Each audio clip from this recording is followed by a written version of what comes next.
No, but within the country, this right really doesn't extend to people who are not Indians to enter in. Malas, but they were India. That's the point. They were Indians. On that particular day, they were Indians. When Malas, please, in 1971, when this happened, the war happened, Malas, and Bangladesh was created, they were Indians before that. Who's Indians? Malas, please, Uncle, please. No, they were. What's the argument?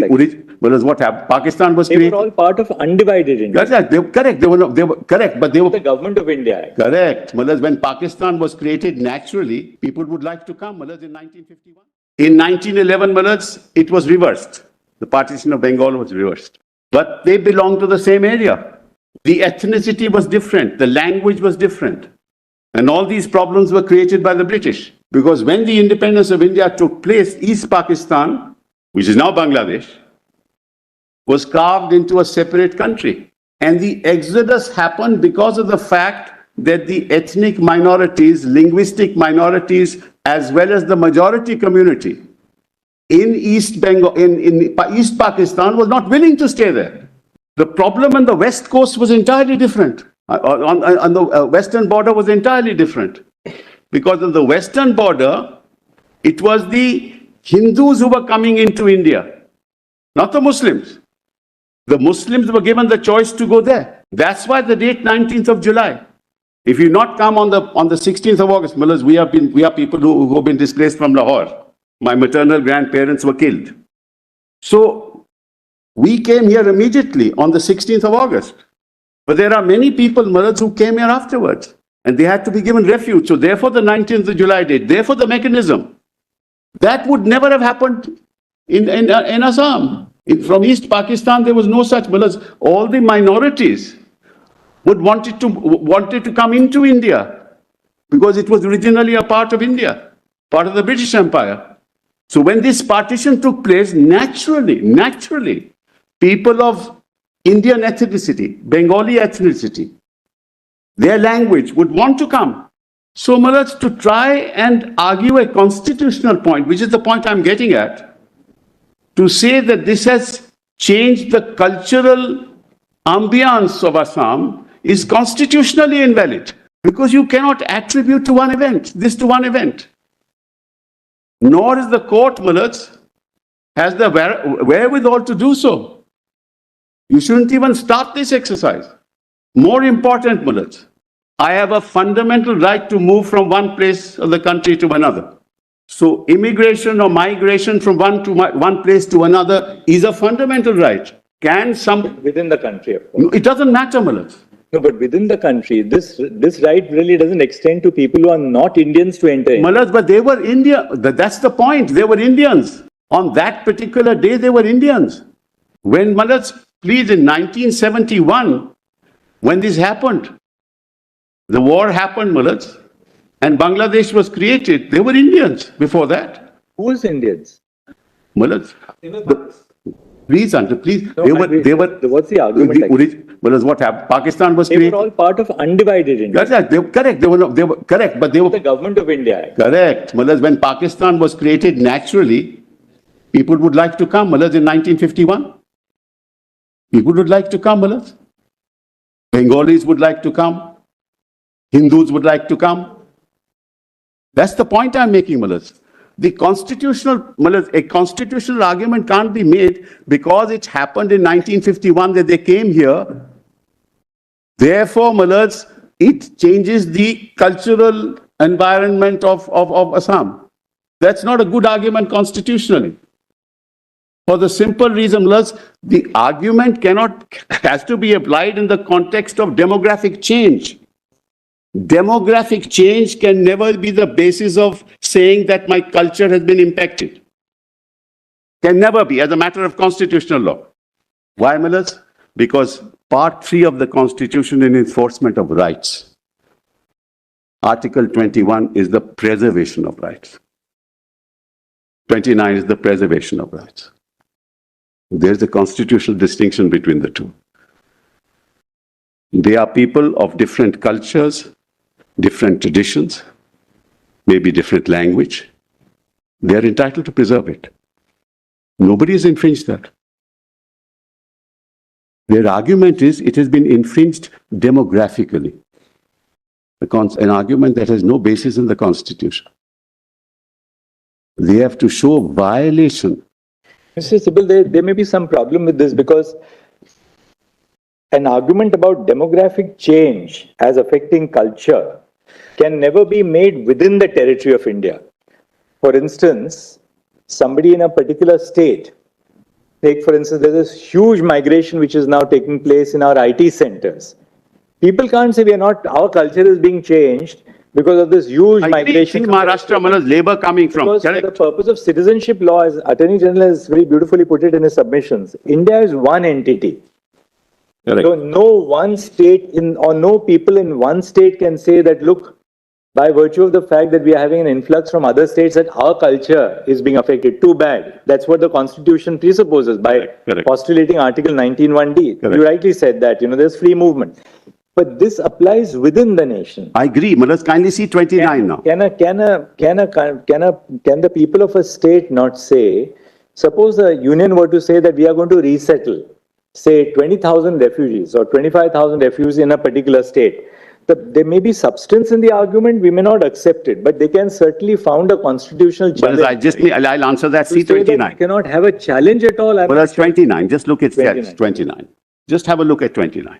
Any section of the citizens residing in the territory of India or any part thereof having a distinct language, script, or culture of its own shall have the right to conserve the same. No problem. Which part of their petition says that their right to language, script, or culture has been impacted? That's not even their case. So how do you bring 29 into it? The submission that I am making is this demographic change happened because of historic reasons. And these historic reasons don't relate only to 1947, after 1947. These historic reasons are etched in history right from 1824. And it would be difficult for the court, bullets, to identify as a matter of fact that this happened only after 1947. According to you, this flux was happening much before that. Much before. It's part of history, Manoj. And well, it's actually what happened in 1971 was the second partition of India. In the sense that East Pakistan was obliterated from the back, Bangladesh was created, and those people, those Hindus, and that's not a second partition. Second partition of Pakistan. So therefore, because of that, these people came across. It's that second partition of Pakistan that resulted in part of this influx. And this literature we've put in the compilation, in our compilation. I'll not trouble your lordships with it. The point I'm making is this second partition of Pakistan resulted partly in this influx. But the influx was happening all along. But in any event, as a matter of constitutional law, they have to show as to what part of their language, what part of their script, what part of their cultural tradition is being impacted. Now, what had been happening between 78 and 79, there were huge agitations in Assam by the student community. It will give you the historical context of how this whole protest started. There was price rise, there was unemployment, and then part of it was attributed to the fact that there were people who had settled there since 1951, and there were protests against that. That look, these are outsiders, so these are the others. And the agitation reached such a crescendo that it led to huge violence. I mean, that the agitationers said, we would rather give our blood, but we will not give our oil. Why? Because production of oil was in Assam. And there was they stopped the production of oil. Production of oil fell. Only 3 places they produced oil: Gujarat, Bombay High, and Assam. Transportation was stopped. killings took place. Children were killed. In 1983, Mrs. Gandhi decided to have an election. It was opposed. 2% of the people voted in that election. And a person with 17% won the election. There was again a huge protest. I'm talking about 83. Why this 85 happened? When Mrs. Gandhi was assassinated in October. The demand was that 1951 onwards, everybody who was a non-Assami who had come in should be thrown out. This was not agreed to. Mrs. Gandhi got assassinated in October 1984. Rajiv Gandhi then said, let's try and compromise this issue. Keep 1967 as the cutoff date, the learned solicitor rightly said, because of the 66 electoral roll. And 67 was the election. They did not agree at that point in time, but in 1985, when Rajiv came to power, he said, no, there should be give and take. And therefore, this cutoff date was agreed to. This point, of the Article 29 point. That has no constitutional basis. But we're not talking about people coming from outside or coming from inside. We're saying that in any event, in terms of 29, you'll have to show infringement. And their infringement is only change of demographics. That's why they show the population figures. Change in demographics cannot be the basis of an infringement of Article 29. The Assam Accord was that 71 onwards, yes, nobody will be protected. Correct.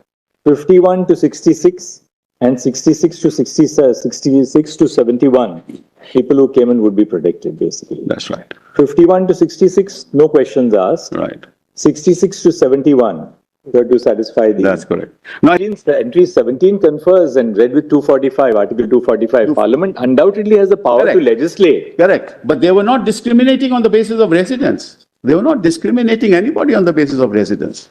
They were saying, only if you are resident will you get this through the process of naturalization.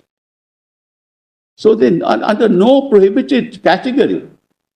Which was issued by Sheikh Mujibur Rahman and the then Prime Minister, clearly says that Bangladesh will take back people who had come in after 25th of March 1970. That's correct. So you cannot, as a matter of constitutional law, and again, if you go... So you will have people in India yes, who have been otherwise recognized as foreigners by the Foreigners Tribunal's order, who cannot be granted Indian citizenship, yes, and yet who cannot be deported, though they are aliens. That's correct.